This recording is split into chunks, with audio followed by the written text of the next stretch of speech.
वो तो हाइड्रा से नहीं जा पाएगा ना, शपथ पत्र देने के लिए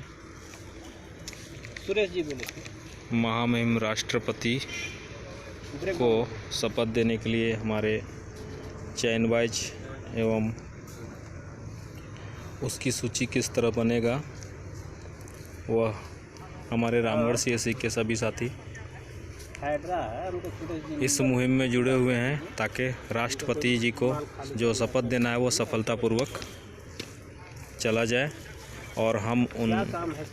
देश के गद्दारों को सज़ा दिलाने में सफल हो सकें और जो 6 करोड़ लोगों को लोगों की आंखों में धूल झोंक करके जो PACL मैनेजमेंट की जो गिरोह है, लगभग जो उसकी जो संख्या है वो 25,000 है, जिसमें 5,000 लोग जो हैं कि केयर टेकर हैं और हाउस एसोसिएट लगभग 20,000 हैं। उन लोगों को हम अपनी महामहिम राष्ट्रपति का शपथ दे करके उनको कड़ी से कड़ी दंडात्मक सज़ा देने के लिए अग्रसर हों और जो PACL से पीड़ित साथी है जिसका इज्जत प्रतिष्ठा अभी पूरा दांव में लग चुका है और रोज़ रोज़ का केसेस हो रहे हैं, कल फलाने एजेंट के साथ केस हुआ, आज फलाने एजेंट के साथ हुआ, कल हमारे साथ भी हो सकता है। तो क्यों नहीं हम इतना परेशान हैं तो हम जो हमारा सहयोग नहीं कर रहा है और हमारे कार्य किए हुए से उसकी जो दिन रोजी चली है, उसके बच्चे पढ़े हैं, उनके घर का चूल्हा जला है और वो आज नमक हलाली कर रहा है, यानी कि हमारे कमाई से चाहे 1 रुपया कमाया हो चाहे 1 पैसा कमाया हो तो उनको अभी दुख की घड़ी में सहयोग करना था जो नहीं कर रहे हैं।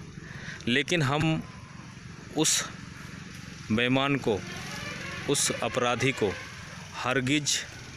सज़ा दिलाने के लिए हम दृढ़ निश्चयी हैं और यह संकल्प लिए हैं कि पैसा हमारा मिले ना मिले वो अलग मैटर है, लेकिन उस अपराधी को हम सज़ा दिला के रहेंगे जो हमारे साथ ऐसा घिनौना अपराध किया है। कम से कम उसकी फांसी, काला कपड़ा उसके सर पे जब लटकाया जाए तो हमें, हमारी आत्मा को सुकून मिले, हमारे धड़कन को सुकून मिले कि देखिए आज हमारे साथ जो घिनौना कार्य किया है उसको हमने किस स्थिति पर लाया है। तो आज 22/10/2020 रामगढ़ CSC के कुछ सहयोगी साथी और भी सहयोगी साथी हैं जो शपथ के लिए तैयार हैं, जिनके समय के अभाव में वो नहीं आए हैं, लेकिन वो अपनी उपस्थिति आधार कार्ड वगैरह का डिटेल्स देकर जताई है और 22 अगस्त 2014 का जो भारी भरकम भीड़ था और वो भीड़ ने जो फिर से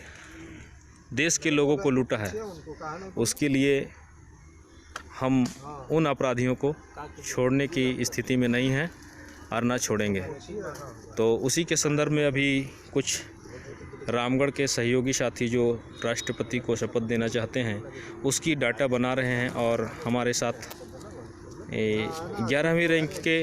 जो MD असलम जी हैं वो साथ हैं और उनको ऐसा कहीं ना कहीं महसूस हो रहा है कि हम बहुत बड़े अंधेरे में थे,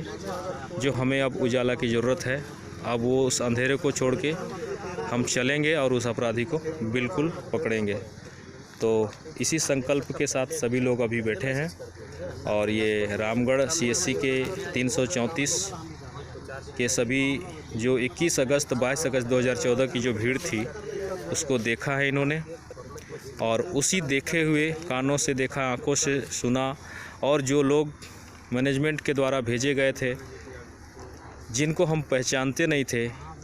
उसकी संख्या हम अतिरिक्त में दिए हैं 50-55 और जो हाउस पार्टनर थे, हाउस एसोसिएट थे, जो काउंटर पे पैसा लेने वाले लोग हैं उनका भी हम बना रहे हैं लिस्ट और उनको भी हरगिज नहीं छोड़ेंगे, क्योंकि जैसा हम अपने टॉप EM असलम जी के ऊपर जो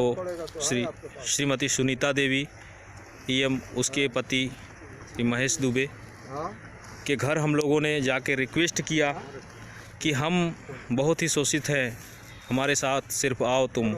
लेकिन उन्होंने वादा करके फिर से हमें उस राह पर छोड़ा है जहां पर अभी हम अकेला महसूस कर रहे हैं। लेकिन हम एक एक तिनका मिला करके उन अपराधियों का घर तक हम लोग तोड़ेंगे। और ये तो प्रमाणित हो चुका है कि भीड़ थी, क्योंकि उस दिन का जो शपथ है वो महेश दुबे जी भी दे चुके हैं, ये भीड़ थी। फिर वो अपराधी को कैसे पकड़े, अपराधी को क्या करना चाहिए था, उसके लिए वो आगे नहीं आ रहे हैं। अब तो हमारे हाथ उसका जो एफिडेविट है वो भी लग गया है, और हमें वो अंधेरे में इस बात के लिए रखा है कि वो शपथ जो दे रहा था उस समय, एफिडेविट जो दे रहा था 21-22 काउंटर वाला, उस समय वो भेजा कि नहीं भेजा कोई पारदर्शिता नहीं है। वो बोला हम फोटोकॉपी है मेरे पास, पोस्ट ऑफिस की रसीद है। हम क्यों माने? पोस्ट ऑफिस की रसीद तो आप सादे पेपर को भी लिफाफा में डाल के भेजोगे तो पोस्ट ऑफिस वाला रसीद दे ही देगा। तो इसलिए हम लोग चाहते हैं कि अब उन्हें हम ना फ़ोन करें और हम उन पर सीधा आरोप लगाएं, और राष्ट्रपति का शपथ देने के बाद जो हमारा शपथ पेपर होगा उसको उसकी थाना में दे करके हम उसके खिलाफ़ FIR दर्ज करेंगे। तो धन्यवाद, अभी इतना ही, बाकी जो होगा आगे देखेंगे।